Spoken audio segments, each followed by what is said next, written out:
Now, it's been said that if potential were edible, Africa would have the best-fed people on Earth. The continent has 60% of the world's uncultivated arable land, yet sub-Saharan Africa has one of the highest rates of undernourishment in the world. As AU leaders prepare for a summit on food security in the coming days, Lebo Diseko asks what stands in the way of Africa being able to feed itself. When you think of Africa and food, these are the pictures that should come to mind. The World Bank says the continent has all the right conditions to feed itself. So why does it struggle to do so? Let's take a look at some of the challenges. We'll start with West Africa's Sahel region. That's the belt stretching from Mauritania through to Chad. Food security and nutrition have improved somewhat since the drought there in 2012, but last year was still precarious. 1 in 8 people here are food insecure, and the high cost of food is also a problem. The poorest families in the region can spend up to 80% of household income on food alone.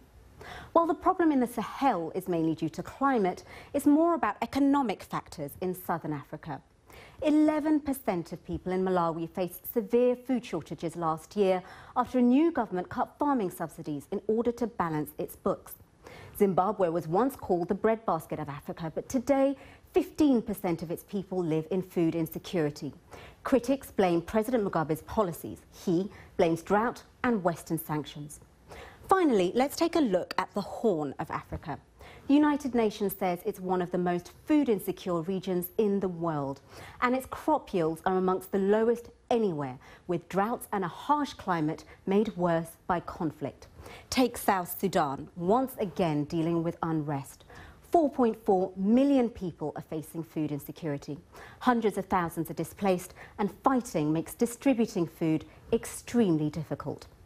So, while delegates this week are likely to want to stick to the topic of agriculture, the effects of conflict and political volatility across the whole continent are likely to cast a long shadow.